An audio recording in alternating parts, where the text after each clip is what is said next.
That's okay. Welcome. This is a series asking leaders, CEOs, and business owners what is helping them be braver right now. It's one leader, and it's about a 5-minute story.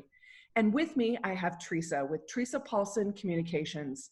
And I couldn't be more excited to have her with us today. So thank you, Teresa, for joining us. Thanks, Nicole. Happy to be here. Thank you. So talk to us about what is helping you be braver right now. Well, a lot of things, really. It's so easy to get distracted and kind of really just be overwhelmed by everything that's going on. So I have a little formula that I happened upon because it was sitting staring at me right at my desk, and it reads like this. Hopefully you can see this. Oh, I can. Yeah, perfect. Okay, so I won't say it so that, if there are children listening someplace, I won't be, way too out there and offensive. But my daughters gave me that mug a couple of years ago for my birthday. And I never asked them if it was because they thought that's what I do or that's what I need to do. So I never asked them if it was inspirational or not. But I do find a little bit of inspiration in, kind of a silly and trite little mug because it's a good formula. And I think, right now when things are so weird, it's good to have something that you can stick by and modify every day. So I'll just kind of run through my thinking on this. And this is just advice to myself. So if it's helpful for somebody else, fantastic. If it's not, just, chalk it up to, well, this is something strange that Teresa does. But so the wake up part, I do kind of literally and figuratively. So, I mean, sometimes right now getting up and getting out of bed is even hard. If you're it's just so easy to be overwhelmed and wonder what's going to happen next in the chaos. But so that wake up is like, just get something going, but it's also figuratively to wake up and look around you. So don't hunker down too much.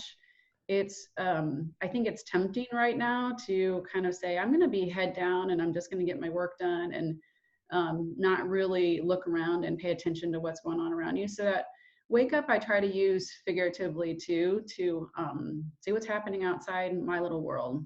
And then the second part is, just motivation for me. It's, whether it's organizing the junk drawer or starting a new project, it's let's do it well. Don't let myself get into a routine where I'm kind of going halfway.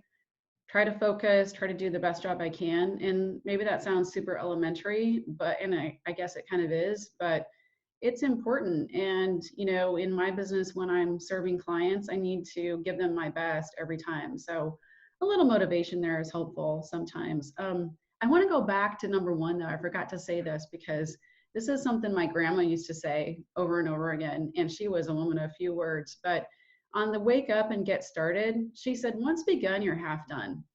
And I've always thought that's so true because sometimes the hardest part is just getting started. So once begun, you're half done kind of rings true to me. All right, so second part, execute well. And then the third part, do it again, repeat.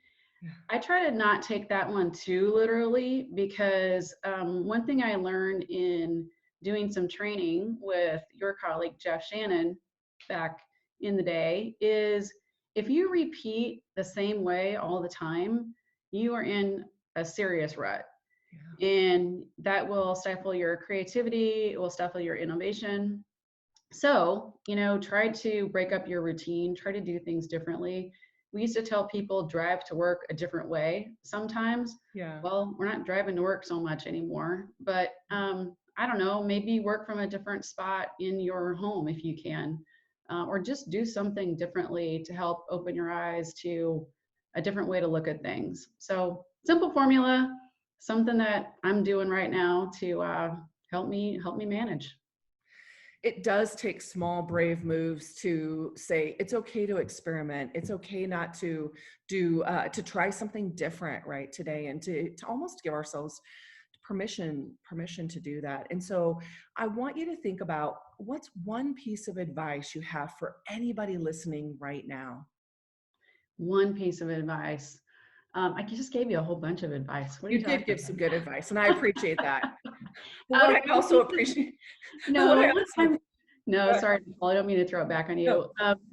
one piece of advice, I think, um, just be good to yourself, Mm, just take care of yourself, be good to yourself. And I know that a lot of people are providing that same advice right now, but it is so important. And, your own health comes first, your mental health, your physical health. And if you don't have those, then there's not much there. So, take time to get the checkups you need if you can do that. Take time for mental wellness, anything that helps you really be at your best mentally, physically, spiritually. I would say that's a good place to start. mm. And what as I'm sitting here and thinking about the one piece of advice, I was just thinking about one thing I really appreciate about you is you bring a level of kind of calmness and just strong thinking to everything you do. So for those that are listening, Teresa and I worked together inside of an organization together for years. And then outside, we partner and we bring Teresa in on a lot of different projects that we have. And so I really appreciate, especially during this time when we see a lot of anxiousness and excitement or passion or anxiety with our clients. I really appreciate the level that you of calmness and just strong thinking that you bring that helps us center back on what we need to accomplish. So thank you Thank for that. you. I appreciate you saying that. And the calmness really comes from being able to think about problems and break them down. Mhm. So I think anytime, not just in a time when it's so chaotic and strange, anytime that you can look at a problem or an opportunity and get to the root of that problem or that opportunity, it will bring a sense of calm, but more importantly, probably brings a sense of control. Yeah. So if you can look at a problem or an opportunity and divide it into, okay, what's causing this? What's the root cause? What are the other factors involved? It really brings a sense of control that I think everybody wants, and once you have that, you're not going to be able to control everything, but once you understand the different factors, it does give you a better sense of control. Now I'm going to bring it full circle and I'm going to go back to your first piece, which Okay. is wake up and get started, right? Yeah. Then when we know that, right, we can approach it that way. It's time to get started. And doing that in small moves can be really powerful and brave. So I appreciate you sharing that.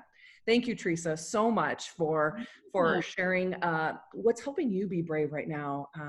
We know that by practicing these small moves of bravery, it can help us be braver. And I appreciate you taking the time to do that today. You're so welcome, Nicole.